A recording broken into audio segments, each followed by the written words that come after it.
दोस्तों हार्व एकर बचपन से ही बहुत टैलेंटेड थे और सभी लोग कहते थे कि उनके अंदर बहुत काबिलियत है कुछ बड़ा करने की। तो जब वो अपने 20s में थे तो उन्होंने अपने इस पोटेंशियल को प्रूव करने के लिए बहुत सारी चीजें की, जैसे किताबें पढ़ी, फेमस लोगों की ऑडियो टेप सुनी, एजुकेशन सेमिनार्स अटेंड किए, क्योंकि उन्हें इस सक्सेस वर्ड से ऑब्सेशन था। उन्हें कैसे भी करके खुद को सक्सेसफुल बनाना था। तो फिर उन्होंने अपनी 20s में ही अलग अलग बिजनेस आइडियाज पे काम करना शुरू किया और मल्टीपल बिजनेस स्टार्ट किए। लेकिन कुछ ही टाइम बाद उनके ये सभी बिजनेस फेल हो गए। लेकिन वो ये सोचते थे कि अगर मेरा एक बिजनेस सक्सेसफुल हो जाए तो मैं उसे ही बड़ा करके सक्सेस अचीव कर लूंगा। लेकिन हर एक बिजनेस आइडिया पहले वाले से और ज्यादा फ्लॉप होने लगा और फिर उनकी फेलियर उन्हें दिन रात परेशान करती थी कि आखिर इतनी मेहनत और नॉलेज के बाद भी सक्सेस मुझसे इतना दूर क्यों भाग रही है। फिर धीरे धीरे करके एक ऐसा टाइम आ गया कि उनके सारे बिजनेस इतने फ्लॉप हो गए और उन्हें इतना बड़ा लॉस हुआ जिसकी वजह से उन्हें वापस अपने पेरेंट्स के घर में आके रहना पड़ा, जहां उन्हें एक बेसमेंट में रूम मिला रहने के लिए।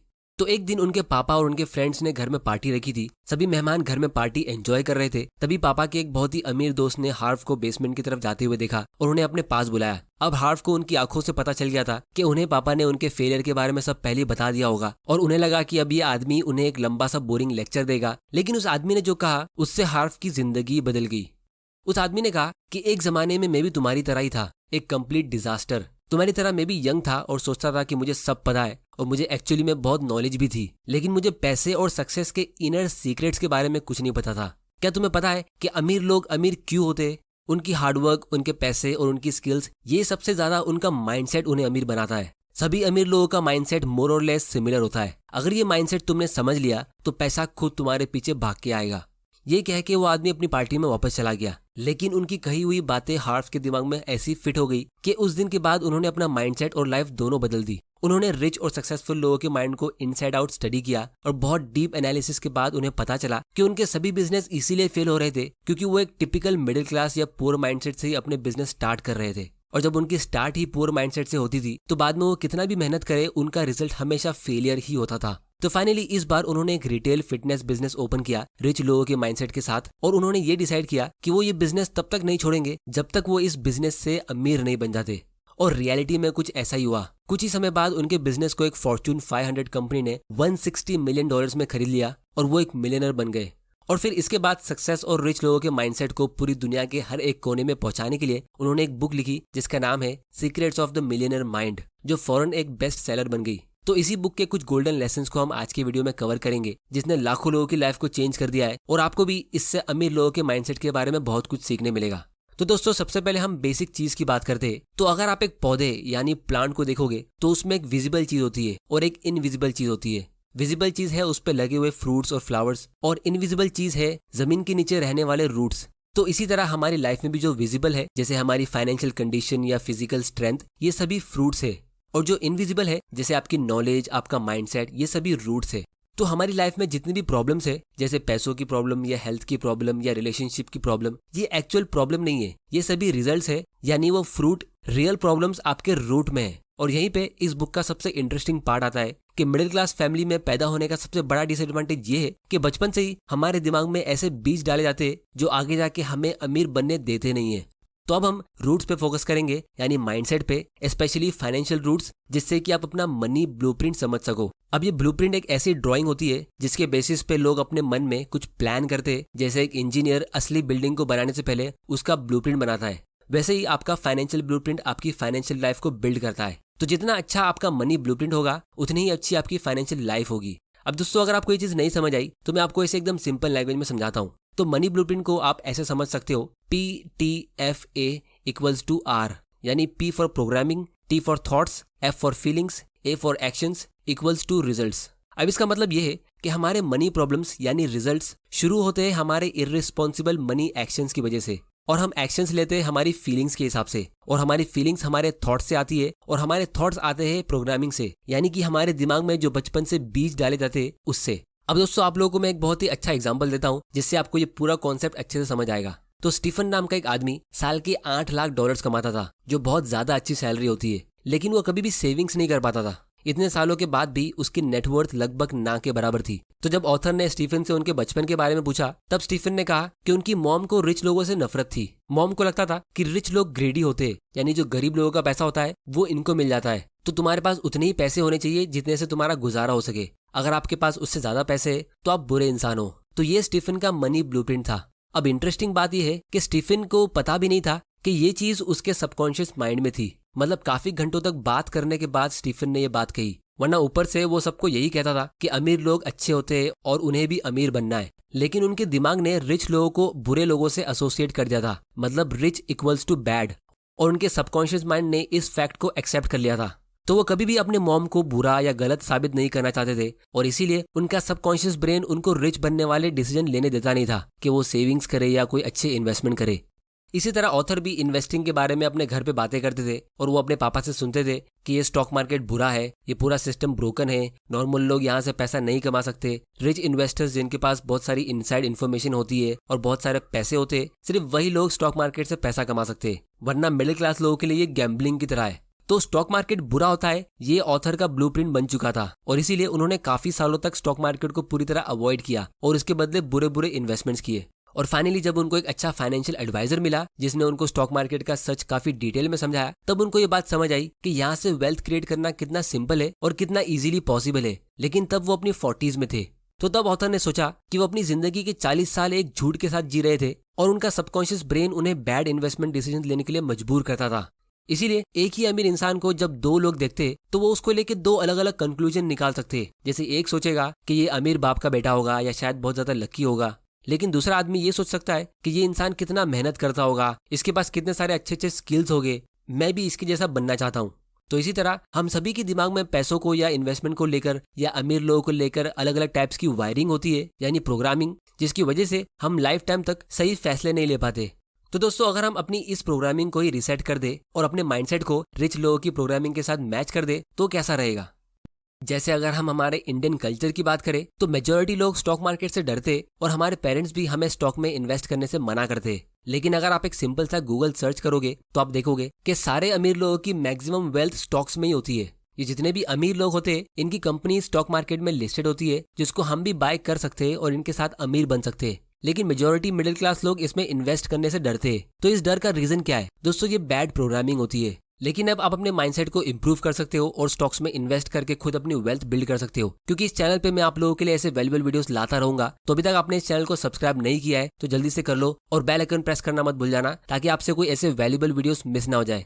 तो दोस्तों, अब हम ये मनी ब्लूप्रिंट को रीप्रोग्राम यानी रीसेट कैसे करें, उसके लिए रिच लोगों के 5 रूल्स को समझते हैं जो मिडिल क्लास और पुअर लोग से काफी अलग होते हैं। अगर आप ये रूल्स समझ गए तो आप भी एक फाइनेंशियली फ्री और हैप्पी लाइफ जी सकते हो। लेकिन उससे पहले अगर आपको स्टॉक्स में इन्वेस्ट करने के लिए एक इन्वेस्टमेंट अकाउंट ओपन करना है तो आप एम स्टॉक्स के साथ अकाउंट ओपन कर सकते हो, जो हमारे आज के एजुकेशनल स्पॉन्सर है, जिसे एक फेमस कंपनी मिराई एसेट ने बनाया है। और यहाँ पे इन्होंने एक बहुत ही इंटरेस्टिंग प्राइसिंग मॉडल लॉन्च किया है, जो पूरे इंडिया में सबसे पहली बार किसी ने ऐसा किया है कि अगर आप इनकी 999 रुपीज की सब्सक्रिप्शन फी पे करते हो तो आपको इनका platform life time brokerage free use करने मिलेगा। और अगर आप अपने डीमैट अकाउंट की मेंटेनेंस फी फ्री करना चाहते हो तो आप एक और 999 रुपीज का पेमेंट कर सकते हो, जिससे कि आपकी डीमैट अकाउंट की मेंटेनेंस भी लाइफ टाइम के लिए फ्री हो जाएगी। और फिर इसके बाद आपको लाइफ टाइम तक कोई भी ब्रोकरेज पे नहीं करना पड़ेगा अपने किसी भी ऑर्डर के लिए। और उसके बाद आप stocks, F and O, currency, mutual funds, IPO में ट्रेड कर सकते हो। और ये एम स्टॉक्स किसी भी तरह की कोई फी चार्ज नहीं करता है, जैसे एनुअल फीस या जब कोई ट्रांजैक्शन करते हो तो उसमें आपको 0 ब्रोकरेज लगेगा। फिर चाहे वो इंट्राडे हो, डिलीवरी हो, एफएनओ ट्रेड्स हो, करेंसी ट्रेड्स हो, म्यूचुअल फंड्स हो या आईपीओ हो, किसी भी प्रकार के हिडन चार्जेस नहीं है। आप कितने भी ऑर्डर्स प्लेस कर सकते हो, उसकी कोई लिमिट नहीं है।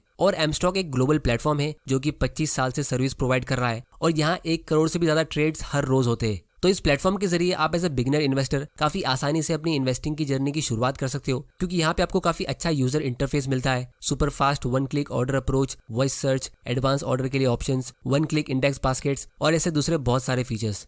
तो इस ऐप को डाउनलोड करने की लिंक नीचे डिस्क्रिप्शन में, आप वहां जाके इसे चेक कर सकते हो। तो हमारे ब्लूप्रिंट को यानी कि प्रोग्रामिंग को रीप्रोग्राम कैसे करना है, इसके लिए अब हम 5 रूल्स को डिस्कस करते हैं। तो सबसे पहला और सबसे बेसिक रूल है कि रिच लोग हमेशा ये बिलीव करते हैं कि वो अपनी लाइफ के ड्राइवर है और पुअर मेंटालिटी वाले लोग अपनी लाइफ की कार में एक पैसेंजर बन के जीते हैं।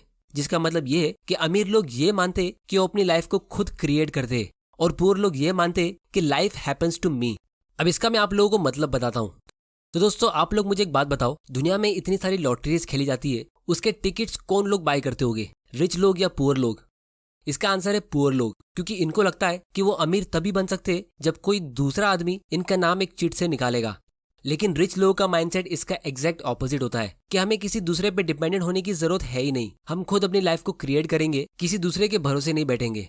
तो अगर आप खुद को अपनी लाइफ की कंट्रोलर नहीं समझोगे तो आपकी लाइफ में होने वाली सभी चीजों के लिए आप दूसरों को ब्लेम करोगे। तो इसीलिए पुअर लोगों में आपको ये 3 चीजें बहुत ही कॉमन दिखेगी। सबसे पहले तो ये कि वो दूसरों को ब्लेम बहुत ज्यादा करेंगे। वो हमेशा अपनी किस्मत को ब्लेम करेंगे या कोई ऐसी चीज को जो उनके हाथ में है ही नहीं। जैसे अगर कोई इंसान फाइनेंशियली एजुकेटेड नहीं है तो वो हमेशा ब्लेम करेगा कि मुझे तो ये सब स्कूल में सिखाया नहीं, मेरे पास कोई प्रोफेशनल डिग्री नहीं है, या मैं एक अच्छी सिटी से नहीं हूँ, एक्सेट्रा एक्सेट्रा। दूसरी चीज ये कि पुअर लोग हमेशा चीजों का नेगेटिव साइड देखते हैं और फिर हर बात पे कंप्लेन करते हैं। जैसे बहुत सारे लोग गौतम अदानी को देख के कहते हैं कि देखो ये दुनिया के सबसे अमीर लोगों में से है, लेकिन हमारी कंट्री में इतनी गरीबी है तो ये डोनेशन और चैरिटी क्यों नहीं करता है। लेकिन अगर हम पॉजिटिव साइड देखें तो इसी की इतनी सारी कंपनीज की वजह से लाखों लोगों को जॉब मिल रहा है और करोड़ों का जो ये टैक्स पे कर रहा है उतना तो शायद इंडिया के सारे गरीब लोग मिलके भी नहीं भरते होंगे। और तीसरी चीज ये कि पुअर लोग हमेशा अपने पुअर एक्शंस को जस्टिफाई करते रहेंगे। जैसे उन्हें अमीर बनने की जरूरत है ही नहीं क्योंकि पैसा उनके लिए इतना इंपॉर्टेंट नहीं होता है, या वो अपने बोरिंग जॉब और अपनी लाइफ में खुश है, जबकि एक्चुअली में सच कुछ और ही होता है। तो इसीलिए अगर आपको रिच लोगों की तरह सोचना है तो आपको ये 3 चीजें छोड़नी होगी। फिर दूसरा रूल ये है कि रिच लोग हमेशा लाइफ में जीतने के लिए खेलते हैं और ज्यादातर ऐसे गेम में एंटर करते हैं जिसमें उनका अपसाइड पोटेंशियल अनलिमिटेड होता है। लेकिन पुअर लोग हमेशा लाइफ में गेम्स को अवॉइड करते हैं या फिर गेम को सिर्फ ना हारने के लिए खेलते हैं क्योंकि उन्हें हारने से डर लगता है। जैसे इमेजिन कीजिए कि आप एक फुटबॉल मैच खेल रहे हो और आप सिर्फ डिफेंस खेल रहे हो, यानी कि सिर्फ सामने वाले की गोल को होने से रोक रहे हो, तो आपके जीतने के चांसेस कितने हैं? इसका आंसर है 0। लेकिन अगर आप ऑफेंस खेल रहे हो, मतलब गोल को बचाने के साथ खुद भी गोल करने की कोशिश कर रहे हो, तो आपके जीतने के चांसेस काफी ज्यादा बढ़ जाएंगे। अब दोस्तों ये बात जरूर है कि आपकी ऑपोजिट टीम भी शायद कुछ गोल स्कोर कर दे, लेकिन इंटरेस्टिंग बात यह है कि लाइफ में आप चाहे कितनी बार भी हारो, आप बार बार ट्राई कर सकते हो और आपको सिर्फ एक ही बार गोल मारना होता है सक्सेसफुल होने के लिए। मतलब आप जितने बिजनेस चाहो स्टार्ट करो, आप जितनी बार सेविंग्स करके अच्छे स्टॉक्स में इन्वेस्ट करो, आपको बस एक अच्छी कंपनी चाहिए होती है सक्सेसफुल होने के लिए। फिर तीसरा रूल है फोकस ऑन अपॉर्चुनिटीज। दोस्तों क्या आपको पता है कि पायलट्स को ट्रेनिंग करते टाइम ऑब्स्टेकल्स जैसे ट्रीज, बिल्डिंग और दूसरे ऑब्जेक्ट पे ध्यान देने से मना किया जाता है। इनफैक्ट पायलट्स को कहा जाता है कि वो ऑब्स्टेकल्स नहीं बल्कि अपने फ्लाइंग पाथ पे ध्यान दे, वरना वो ना चाहते हुए भी क्रैश कर सकते हैं। ऐसा क्यों? क्योंकि हमारा माइंड नो या नेगेटिव चीजों को रजिस्टर नहीं कर सकता। अगर मैं आपको ये बोलूं कि आप एक रेड एलिफेंट को इमेजिन मत करिए, फिर भी आपका ब्रेन उस रेड एलिफेंट को इमेजिन करेगा। इसी तरह अगर आप अपनी फाइनेंशियल या सक्सेसफुल होने की जर्नी में सिर्फ ऑब्स्टेकल्स के बारे में सोचोगे तो आप ना चाहते हुए भी उनमें फंस जाओगे। इसीलिए आप अपनी जर्नी पे और उनके रिवॉर्ड्स पे ध्यान दो ताकि आपका दिमाग हमेशा मोटिवेटेड रहेगा उसको अचीव करने के लिए। तो ये एक यूनिवर्सल फैक्ट है कि आप जिस पे फोकस करते हो वो एक्सपांड होता है और फिर आपके दिमाग में उसी को लेके और नए नए आइडियाज आते रहते हैं। इसके बाद दोस्तों फोर्थ रूल ये है कि रिच और पुअर माइंडसेट वाले लोगों के बीच सबसे बड़ा डिफरेंस उनकी मनी मैनेजमेंट एबिलिटीज होती है। रिच लोग या फ्यूचर में रिच होने वाले लोग हमेशा मनी और फाइनेंशियल चीजों के बारे में सेल्फ लर्निंग करते रहते हैं, लेकिन पुअर माइंडसेट वाले लोग इस टॉपिक को पूरी तरह इग्नोर करते हैं। इसीलिए अगर किसी भी पुअर माइंडसेट वाले इंसान को रातों रात बहुत सारे पैसे मिल भी जाते हैं, जैसे लॉटरी से या कहीं और से, तो वो बहुत ही जल्द उन्हें लूज कर देता है। लेकिन अगर किसी रिच माइंडसेट वाला इंसान अपने सारे पैसे गवा भी देता है तो भी वो उन्हें वापस कमाने में ज्यादा टाइम लगाता नहीं है। अब दोस्तों इस टॉपिक के ऊपर हमने ऑलरेडी बहुत सारे वीडियोस बनाए हैं जिसकी लिंक आपको नीचे डिस्क्रिप्शन में मिल जाएगी। फिर दोस्तों सबसे लास्ट और सबसे इंटरेस्टिंग रूल है कि rich people promote themselves and their value, poor people think negatively about selling and promotion. दोस्तों क्या आप लोगों ने मेरे दूसरे वीडियोस देखे, जैसे फाइनेंस बुक की समरीज की प्लेलिस्ट, या स्टॉक मार्केट फॉर बिगिनर्स की प्लेलिस्ट, या पावर ऑफ कंपाउंडिंग, डिविडेंड और फाइनेंशियल फ्रीडम के इंपॉर्टेंट वीडियोस? अगर नहीं देखे तो उनकी लिंक आपको नीचे डिस्क्रिप्शन में मिल जाएगी। और अगर आपने हमारे चैनल को अभी तक सब्सक्राइब नहीं किया है तो जल्दी से कर लो और बेल आइकन को प्रेस करना मत भूल जाना। मैं हर हफ्ते न्यू वीडियोस लाने की कोशिश करता हूं ताकि आपको हाई क्वालिटी के फाइनेंशियल वीडियोस मिल सके, जिससे आप जल्दी फाइनेंशियल फ्रीडम अचीव करो और अपनी लाइफ में पैसों की चिंता को हमेशा के लिए दूर करो। दोस्तों ज्यादातर लोगों के दिमाग में ये एक बहुत ही स्ट्रॉन्ग प्रोग्रामिंग होती है कि अगर आप कोई चीज प्रोमोट कर रहे हो तो आप गलत कर रहे हो, और बहुत लोगों को इससे गुस्सा भी आता है। लेकिन सच ये है कि हम अपनी लाइफ में हमेशा अपने आप को प्रमोट करते रहते हैं। फिर चाहे आप जॉब के इंटरव्यू में जाके अपने बारे में बताते हो, वो भी एक प्रमोशन होता है, या फिर जब आप शादी के लिए लड़की का हाथ मांगने जाते हो तो भी आप अच्छे कपड़े पहन के जाते हो और अपने बारे में अच्छी चीजें बताते हो, तो तब भी आप अपने आप को प्रमोट कर रहे हो। बस फर्क सिर्फ इतना है कि हमें प्रमोशन को ओवर नहीं करना होता है, जितनी जरूरत होती है उतना ही प्रमोशन करना होता है। वरना अगर आप इंटरव्यू में अपने बारे में कुछ भी नहीं बोलोगे तो दूसरा लड़का बड़ी बड़ी बातें करके ऑफर लेटर लेके चले जाएगा। तो इस रूल का सबसे बेसिक फंडामेंटल पॉइंट ये है कि आपको सबसे पहले खुद एक वैल्यूएबल इंसान बनना है। जैसे आपके पास जेन्युइनली बहुत सारे अच्छे स्किल्स होने चाहिए, या फिर अगर आप कोई बिजनेस स्टार्ट करते हो तो आप पहले जेन्युइनली एक वैल्यूएबल प्रोडक्ट बनाओ फिर उसका प्रमोशन करो, या कोई यूट्यूब का चैनल स्टार्ट करते हो तो आप पहले अच्छे अच्छे वीडियोस अपलोड करो फिर अपने चैनल की लिंक अपने फ्रेंड्स के साथ शेयर करो। तो ये एक बहुत ही अच्छी चीज होगी। ज्यादातर प्रमोशन को नेगेटिवली इसीलिए देखा जाता है क्योंकि मेजोरिटी लोग इतने ज्यादा वैल्यूबल होते नहीं है या उनके पास कोई वैल्यूबल चीज देने वाली होती नहीं है और वो फिर भी बहुत ज्यादा प्रमोशन करते रहते हैं या अपनी बड़ाई मारते रहते हैं, तो ये चीज बुरी होती है। तो इसीलिए राइट कॉम्बिनेशन ये कि आप पहले खुद एक वैल्यूबल इंसान बनो, अच्छे स्किल्स सीखो, लोगों को वैल्यू देना सीखो और फिर थोड़ा सा प्रमोशन कर दो और तब आप ऑटोमेटिकली बाकी लोगों से बहुत ज्यादा आगे निकल जाओगे। तो दोस्तों आज की वीडियो में इतना ही। उम्मीद करता हूँ आपको इस वीडियो से कुछ ना कुछ सीखने जरूर मिला होगा, तो चैनल को सब्सक्राइब जरूर कर लेना। दोस्तों आप लोग मुझे नीचे कमेंट करके बताओ कि मैं कौन सी टॉपिक पे अपना अगला वीडियो बनाऊं। एमस्टॉक के ऐप की लिंक नीचे डिस्क्रिप्शन में है। इस वीडियो को शेयर करो अपने फ्रेंड्स और फैमिली मेंबर के साथ और उनको भी एजुकेट करो ताकि वो भी जल्दी से जल्दी अपनी फाइनेंशियल फ्रीडम की जर्नी को शुरू कर सके। वीडियो पसंद आया तो इसे लाइक करो, नहीं पसंद आया तो डिसलाइक करो। आपका वैल्यूएबल टाइम देने के लिए thank you and goodbye. Investments in securities markets are subject to market risks. Read all the related documents carefully before investing.